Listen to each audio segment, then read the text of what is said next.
ठीक है आज हो जाए भाई पानी में।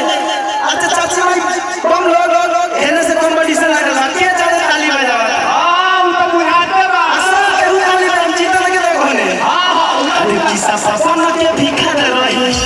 कि अरे जो की यहां कि जाने कौन शहर घर टोला जी कि नाही भावे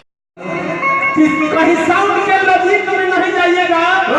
किसी के नजदीक में नहीं जाइएगा भैया उतरेगा पोजीशन में